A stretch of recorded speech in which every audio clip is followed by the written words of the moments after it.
Hi guys, it's Simon from Tech My Life Video, and I have to talk about Bendgate.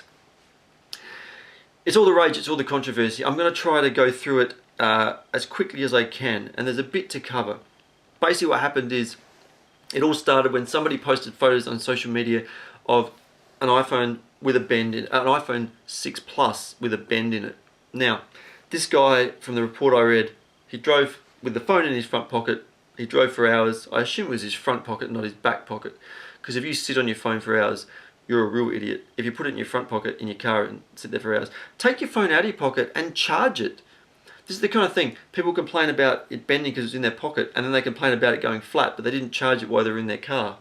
It's like, surely that just makes sense. I mean, am I the only one that's not retarded? Okay, he drove for hours. He got to a wedding. He sat at the wedding with the phone in his pocket. He then danced with the phone in his pocket, which is fine. But I'm just saying, he danced around all night. He then crashed at the hotel. Yeah, he's probably drunk. Did he still have the phone in his pocket? Did he even get undressed at this point? Did he lie on the phone or not? I don't know. He got in the car again with the phone still in his pocket. So I'm not sure when he's charging this thing. Obviously, maybe he's just doing a battery life test. He got home, he put it on the coffee table, it was bent. So I'm wondering how drunk he was to begin with. But basically what happened was that photo went viral. Okay, so then Lou from Unbox Therapy, who's a great YouTuber, you should check him out. He did a bend test. Now he can afford to do a bend test. Maybe he's getting enough hits, and certainly after doing that video, he's getting enough hits because that video went viral. You know, you've got network television showing that video.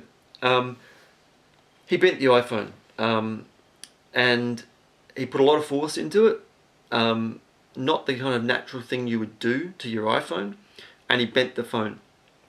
And then later, in a later video, he bent the phone back and actually snapped the screen, which is not surprising because you bend something one way, you bend it kind of back the other way a little bit. You kind of, you know, you're risking that. You know, if you go to try to break something, you do that and it breaks. So I'm not surprised that it did that. I'm not surprised that it didn't kind of just go back, because metal does a couple of things. Metal bends and stretches, whereas plastic tends to have a memory. So if you've got a bar of metal, you stretch it, and the outside is you bend it and it becomes bent. The outside stretches, the inside gets compressed, or you get a little kind of lump.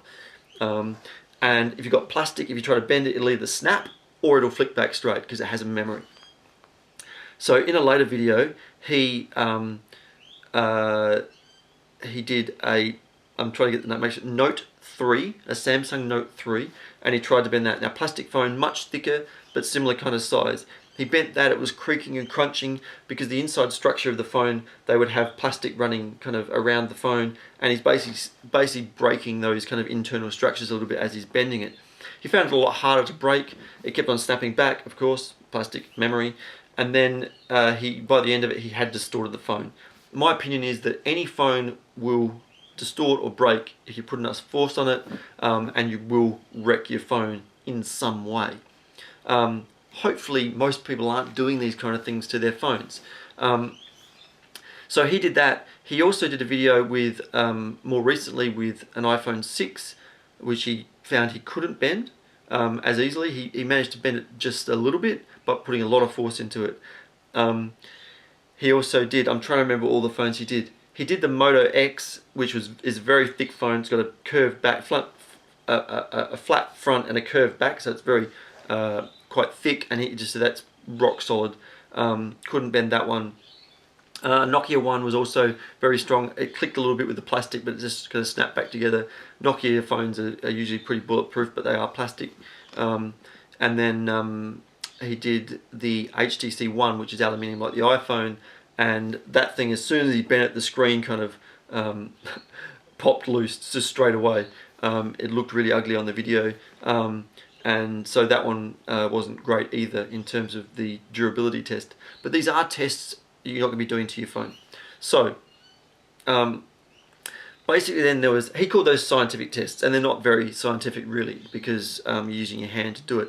There was a test done, and basically a more scientific test, I'll put a link in the description, 70 pounds of pressure in the middle of the device distorted the iPhone 6, but also the HTC One. both at 70 pounds. The iPhone 6 Plus took 90 pounds of force. The iPhone 5, 130 pounds of force, as did the LG 3G. G3, get that around the right way. And the Galaxy Note was 150 pounds. But ultimately they all failed the test at some point, because if you put enough force through any of these devices, they're going to fail. I mean, it's like crashing a car into a wall and going, oh my god, I can't believe it failed. When I did it at 10Ks, nothing happened. When I did it at 100Ks, it got all smashed. Of course. So, the iPhone itself, is there an issue? Look, I think real world use, there's the issue is minimal. Apple have said they've got 10 people complain and they've sold 10 million phones. So that's pretty small number. But there is a bit of an issue there. Couple of things. The iPhone is very thin. The camera sticking out the back, I would have made the phone thicker, increased battery life, increased improved the look of the phone without that stupid camera sitting on the back. Yes, a little bit thicker, but it would have been fine. People wouldn't have complained. People would have gone, this battery's awesome, it lasts a week. So I would have done that to begin with. That would obviously add to the rigidity of the phone. The phone is flat front and back. If you have a phone that's flat front and back, it isn't going to be as strong as a phone that's flat in the front and curved on the back, like the 3GS used to be. This shape is also more comfortable in the hand because your hand kind of curves as you hold the phone. So there's some issues there with Apple, you know, and some of their design philosophies, I think. That's just my opinion, my personal opinion. I'm not an expert. Well, I am a designer, but I'm not an expert on product design, but I think there are some issues there. Is it a big issue? Not really.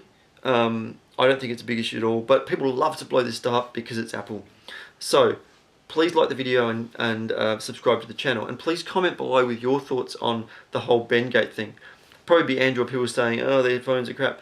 Basically, you've got a phone that's like a Ferrari here. It's a little bit fragile, it's a very refined product, and then you've got your kind of Ford, kind of Samsung product, not quite so refined, a bit more rugged, doesn't cost as much, doesn't mean it's better, but the product over here that Apple are producing is a bit more refined and a little bit more fragile. Certainly we won't want to see that frigidity in the watch. The watch better be robust. So, what are your thoughts? I'm Simon from Tech My Life Video.